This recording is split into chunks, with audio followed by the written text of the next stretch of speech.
Alright, hi there, this is Steven with Karma Astrology, and I'm coming to you live from Santa Fe, New Mexico.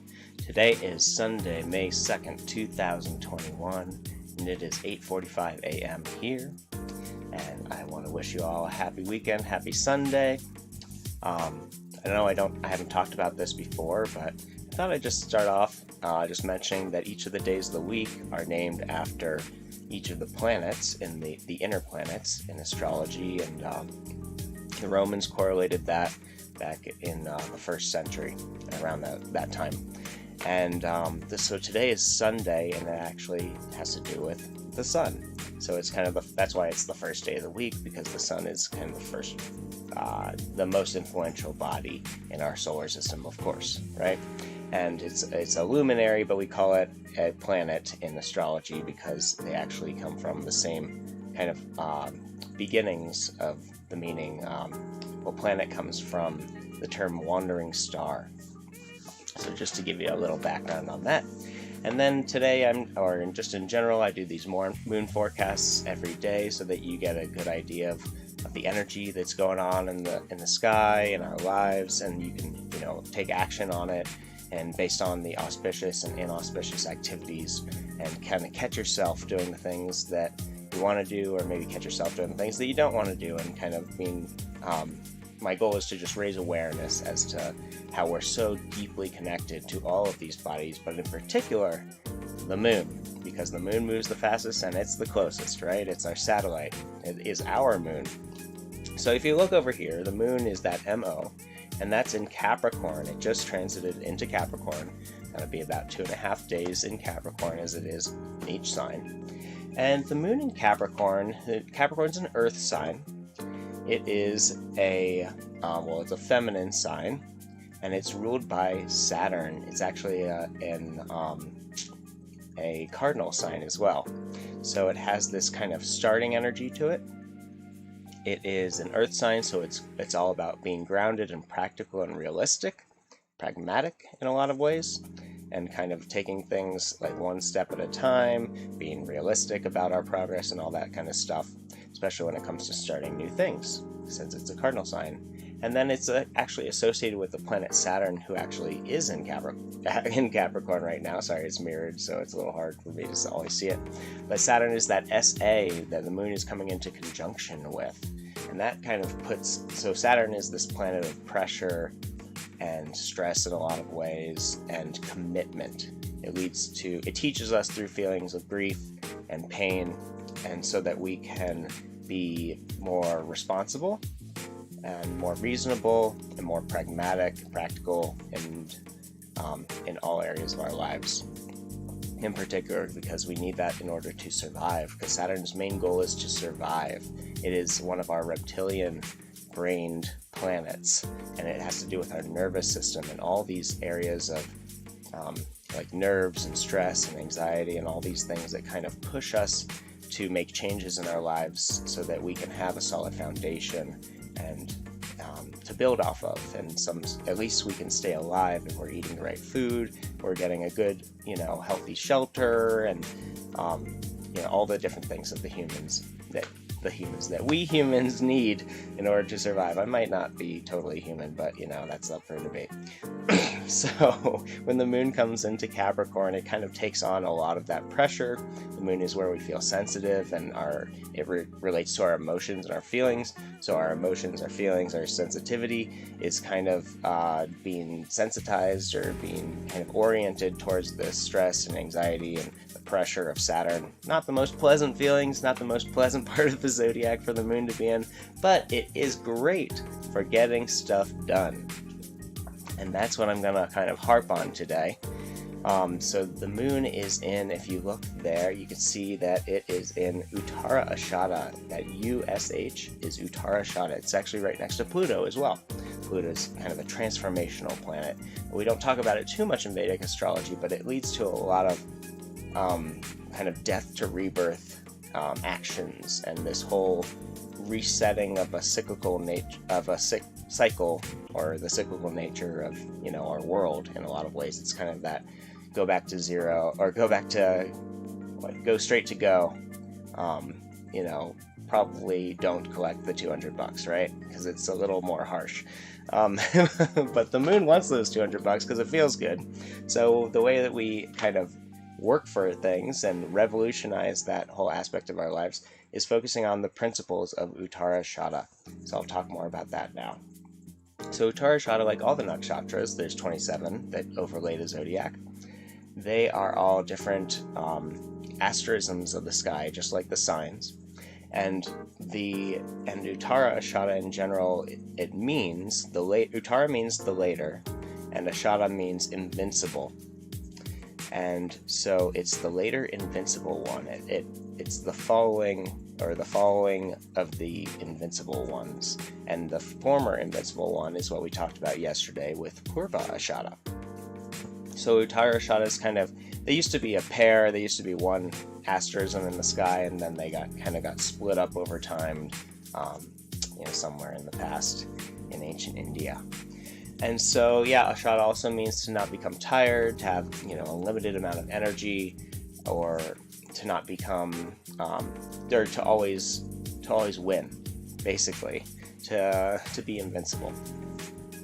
And so it gives us this tremendous amount of capability. And it is, let's just talk about, I want to show you where it is in the sky. I always like to do that. I think that's pretty fun because you can see what part of the sky it's in, and you can see it for yourself in the actual sky wherever you are. So let me go right here, look out of that. That's a pretty good image. So you can see the moon is right there, and I'll just kind of go back in time. It's a little easier to see when it's nighttime. So although this is a little back in time, that's kind of where the moon is in general. That orange line somehow gets messed up when you do some of these functions, but in general, there's the moon, and it's traveling. Oh, there it goes. The orange line went back to where it should be. So there's Sagittarius. This is the end of Sagittarius and the beginning of Capricorn, where Saturn is right there. There's Jupiter in Aquarius, there's Saturn, and there's the moon approaching Saturn and Capricorn. So this kind of area is that transitional part of the zodiac between the fire sign of Sagittarius and the earth sign of Capricorn. And you can see the one way to recognize Sagittarius in the sky is it's one of the most noticeable constellations in the sky, in my opinion. You can look for Scorpio, which is this big beautiful scorpion-shaped thing, or you can look for the teapot, or as I like to call it, Yoda's head. If you look at Sagittarius, it kind of looks like a little Yoda head or a teapot, depending on your perspective and everything. I like to say Yoda has a little floppy ear like a dog there or something like that. There's his pointy ear. So that's just my little way to jokingly remember it. Let me go back and talk more about the nakshatra now. So besides what it means, the later victory, the later invincible one, Uttara Shada is symbolized also by the elephant's tusk, just like Purva Shada. So it has this kind of strength and power and this kind of penetrating nature to it. The elephant's tusk is obviously, a defense mechanism for the elephant and for people who, unfortunately take them from elephants. But it also is a symbol of beauty and status and power in a lot of ways. So this nakshatra encapsulates those expressions of human quality. The deity associated with this part of the sky, with Uttara Shada, are the Vishwa Devas, which are actually 10 deities in one. So it's all these different gods, and it shows this tremendous amount of accrued wisdom and power and knowledge that we get when the moon comes into this section of the sky, or if we have prominent planets in our life, or any planets in our life in our charts in this section of the sky. And you can always see that by checking out your birth chart, and if you don't know, you can always book a reading with me and I can talk all about that. In terms of these actual deities, the 10 different ones are the god of goodness, truth, willpower, time, desire, skill, forbearance, ancestry, abundance, and kind of the peak performance. So these are all the 10 qualities, which are all very good divine qualities that we're all looking for in our lives, and they kind of come into this nakshatra with our ability to get something done and accomplish things. We have, the power of all these deities behind us. One might say when the moon comes into this section of the sky. And that kind of brings me to, there's actually a 28th nakshatra, a little sub-nakshatra or constellation that is in this section of the sky where I think it's between 6 and 11 degrees Capricorn. I just have to double check. I know that there's a couple minutes in there. But it's basically called Abhijit, and it is the nakshatra of victory, of eternal victory in a way. And Abhijit is, the big story behind Abhijit is that it was always known as the constellation or the asterism, the star, in which it would be most favorable to start a war or start some sort of battle and be victorious. So you have kind of the power of all these deities behind you when you do anything on a day like today. So you want to kind of start anything that you want to accomplish or conquer, control, that kind of thing on a day like today. It's a really great day for starting something new that you're really just you need all the power of the gods behind you, kind of thing. And in the Bhagavad Gita, they talk about how Krishna, who is one of the main deities in Hinduism, Krishna clouded the sky during the time in which the moon was going through this section of the sky, as it is currently on today, in order for the opposing army, because the world was kind of just about to battle and go to an all-out global war, and the bad guys were gonna strike first, and they were gonna do it when the moon went into Abhijit, as that was traditional. Yet, so Krishna ended up putting clouds across the sky and covered the sky, so they weren't able to tell when the moon was actually in Abhijit, and therefore they weren't able to be victorious in this all-out war. So it has a lot to do with that story. Just in general, let's see what else is going on. So there's this kind of strong beginning energy that comes with this nakshatra. As you can see, it deals a lot with success and successful ventures. So it's a great day to start new things. It gives us a tremendous capacity for spirituality and for gaining knowledge and wisdom. So that might be kind of the path that you're going to take, is if you feel passionate about something in your life and you want to learn all about it. Today is a fantastic day to do that. It leads to feelings of introspection in a lot of ways and a workaholic nature to it. There's this area of the sky can make us good conversationalists, like on a day like today when the moon comes into it, but it also it doesn't allow us to trust people too easily.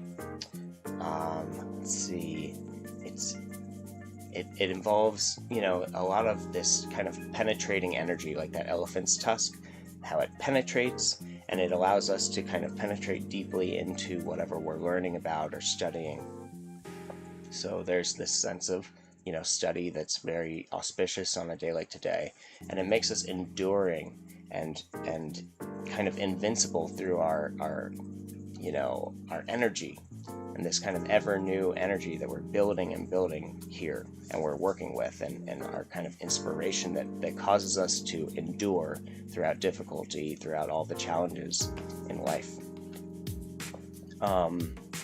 This nakshatra has a lot to do with people in power, of course, because of all that strength and prowess that it involves, and it can kind of make it difficult for us to get along with other people all the time. I mean, it's good for hanging out with friends and connecting with people, but at the same time we might form enemies as well on a day like today, because it's so independently oriented or goal focused, so that when our goals don't align with other people's goals, then we can kind of make some serious enemies because we're very focused on our goals and maybe not so focused on compromising with anybody on a day like today. So keep that in mind. So in terms of strengths, it makes us a little more virtuous, though, because we're focused on what's right for us and people that we care about. It gives us a heightened intelligence. It makes us good listeners and leaders. It makes us liked by our followers or anyone that, we're standing up for, people, or just our friends in general. It makes us extra liked and extra disliked in a different way. It makes us more devotional to a cause. Today's it adds to our sense of gratitude and our sense of idealism. Sorry about my dog; she's kind of, it's okay. It makes us proficient at learning and gaining knowledge. It's gives us a sense of tolerance and that sense of forbearance, as one of those kind of deities is, and good manners and a sense of appreciation for things and just a sense of justice. I'm actually just gonna let the dog out so that she doesn't bark. 1 second. All right, Hannah.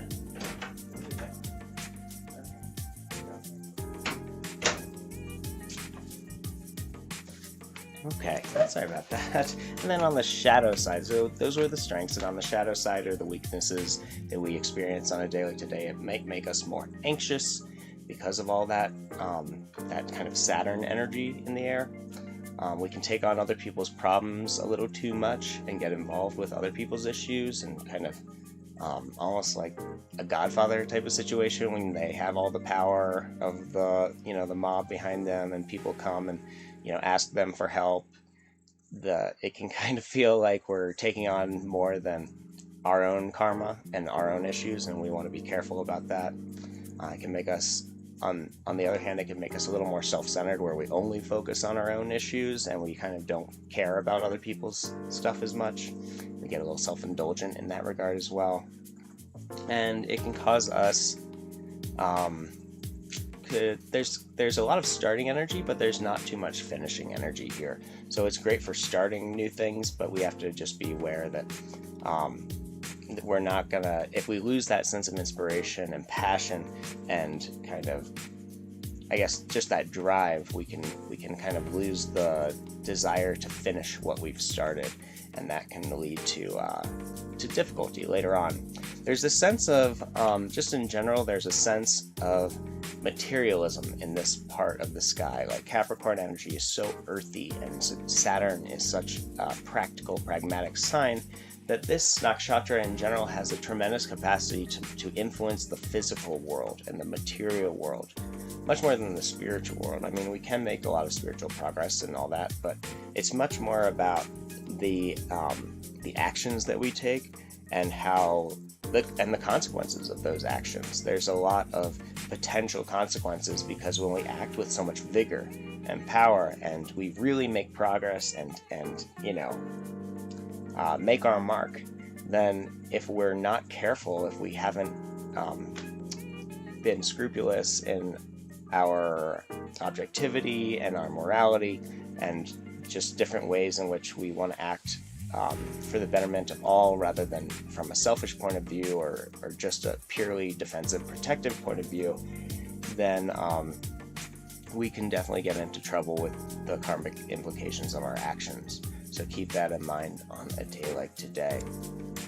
And then just in general, since it looks like we don't have any questions in the chat, I just wanted to talk a little bit about what's going on up here, since I didn't yesterday. I talked about Mercury going into Taurus, and Mercury in Taurus is nice because it gives our communication, our intellect, a little more sensory orientation. We want our voice to sound more pleasant, and we want to listen to people that are more pleasant. We want to talk about food. We want to smell good things and communicate about them. So Taurus is all about the senses and pleasing them and finding this sense of joy and kind of divine bliss through the spirituality of the senses and how they can really connect us to our spirit and things beyond our physical body and our mind. But then Mercury kind of brings it out through the kind of social aspects of the world in terms of our communication and our intellect. So we can be thinking a lot more about what makes us feel good and communicating about it. So it's, if you're a food blogger, it's a great time for you. People are going to be more interested in that kind of thing. And just in general, people want to talk more about what feels good, what looks good, what smells good, what sounds good, all those things. So it's a great time to just listen to music and connect with people about that. And then in general, also Mercury has come into conjunction, and it's getting closer and closer by the day with Rahu, that RA up there. In purple, Rahu's the north node of the moon, or the demon or dragon's head, and it shows this kind of insatiable appetite. It's what we're obsessed with and where we can't get sated with. So we want more. We always want to be eating more and more and more of this, whatever it is. And in terms of Taurus, it is actually eating. So we maybe have a voracious appetite right now, and this desire, this kind of overly passionate desire to listen to things that sound good and anything that pleases the senses. So not only are we kind of talking about it more with Mercury, but we're kind of obsessing over it. So when these come into conjunction, we can end up talking a lot faster. We can talk a lot more than we normally do, especially about these Taurian things. So just keep that in mind, that our sense of communication is a point of obsession and focus right now for everybody. So everybody's communicating a lot more right now, and we definitely have to be it's great, it's a wonderful thing to be able to connect with people and to really, especially after this whole lockdown situation, hopefully that's ending for you. I know it's tough in India and everything right now, but in general, it's a great time to be sharing our thoughts, our ideas, what makes us feel good, what makes us feel happy, and what shows we like to watch and all those kind of fun things, so that we can add a little more culture and a little more fun to our lives. And that's definitely been something that's been missing for a while, since we've had this whole scenario since last year. All right, I think that's gonna do it for today. I hope you got a lot out of this. Start something new that's powerful, that you're really passionate about, and you feel virtuous, like you're acting on your virtues.